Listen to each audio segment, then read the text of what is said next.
Hello everyone, कैसे हैं आप सब। उम्मीद करता हूँ आप सब अच्छे होंगे, स्वस्थ होंगे और बहुत खुश भी होंगे। हालांकि वो भाई बहुत ज़्यादा खुश होंगे जो अभी 60,244 में बाहर हुए हैं, क्योंकि एकदम सपना टूटा था भाई सभी का।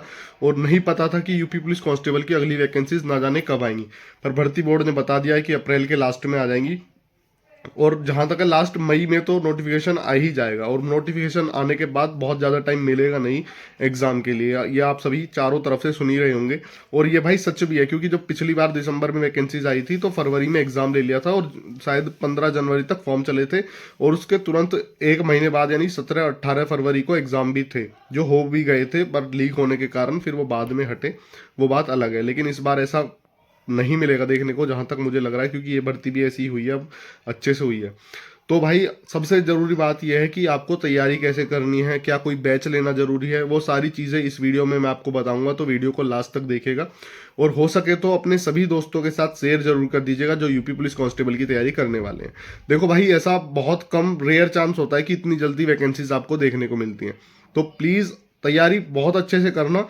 और मैं ये नहीं बोलूंगा कि भाई अभी इतनी 10-12 घंटे पढ़ो, 10-11 घंटे पढ़ने से सिलेक्शन आता होता है, तो ऐसा कुछ नहीं है भाई। लेकिन अच्छा पढ़ने से सिलेक्शन जरूर होता है, कि आपको कौन सी चीज़ कहाँ से पढ़नी चाहिए, कैसे पढ़नी चाहिए, वो सब चीज़ें बहुत ज़रूरी होती हैं। तो इस वीडियो में उन सब चीज़ों के बारे में बात करेंगे, तो वीडियो को लास्ट तक देखेगा।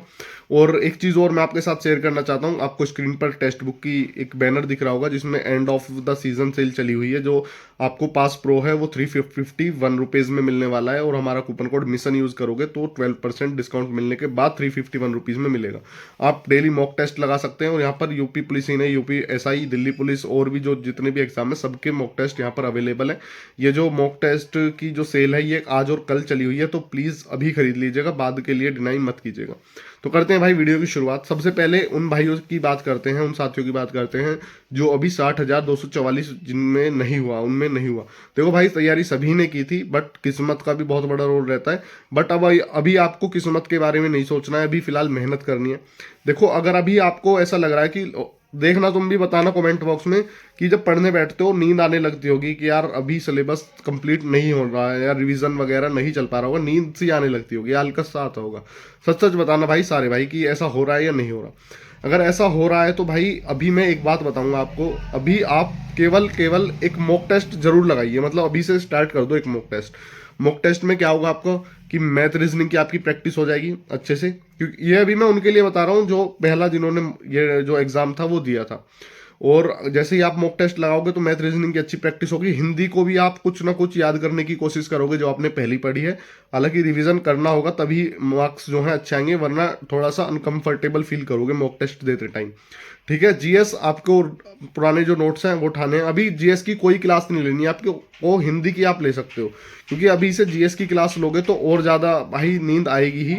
तो अभी जीएस आप बुक से पढ़ सकते हो, या आपके जो नोट्स हैं उन्हें पढ़ सकते हो, रिवीजन कर सकते हो। मैथ रीजनिंग की अगर आप, हालांकि मॉक टेस्ट से ही ये सब चीज़ें हो सकती हैं, मैथ रीजनिंग का रिवीजन बहुत अच्छे से हो सकता है मॉक टेस्ट से।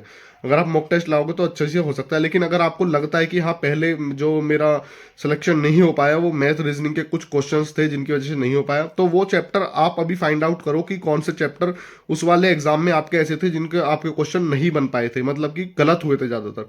वो आप अभी पढ़ सकते हो। रही बात बैच लेने की, तो आपको बैच लेने की ज़्यादा नीड नहीं है, क्योंकि बैच वो भाई लें जिन्हें मैथ रीजनिंग और हिंदी की थोड़ी सी मतलब प्रॉब्लम होती है, तो वो बैच ले सकते हैं।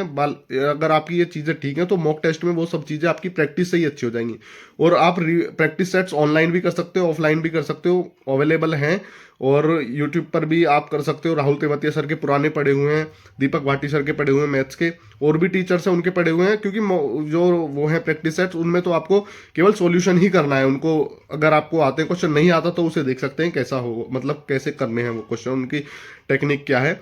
सबसे जरूरी होती है भाई मैथ में टेक्निक। अगर आप सीख जाओगे कि कौन से चैप्टर में कौन से क्वेश्चन में कौन सी टेक्निक लग रही है, ये कौन सा फॉर्मूला लग रहा है, तो वो और चीज़ें आसान होने लगती हैं। कुछ ऐसे क्वेश्चन होते हैं जिन्हें आप ऑप्शन से उठाते हो, वो चीज़ें अलग होती हैं, उनको भी अभी से लेकर चलते रहना है। अभी जो मैं बता रहा हूँ भाई, सबसे जरूरी मॉक टेस्ट है। कुलाकर बात यह है, क्योंकि उससे आपको पता चलता रहेगा कि मैथ रीजनिंग की प्रैक्टिस तो हो ही रही है, पता लगेगा जीएस में कहाँ पढ़ना है, क्या क्वेश्चन आते हैं, कैसे क्वेश्चन आते हैं, हिस्ट्री से कितने क्वेश्चन आते हैं, करंट अफेयर से कितने क्वेश्चन आते हैं। हो सके तो प्रीवियस ईयर कर लो सारे भाई, अवेलेबल हैं वो भी हर जगह पर।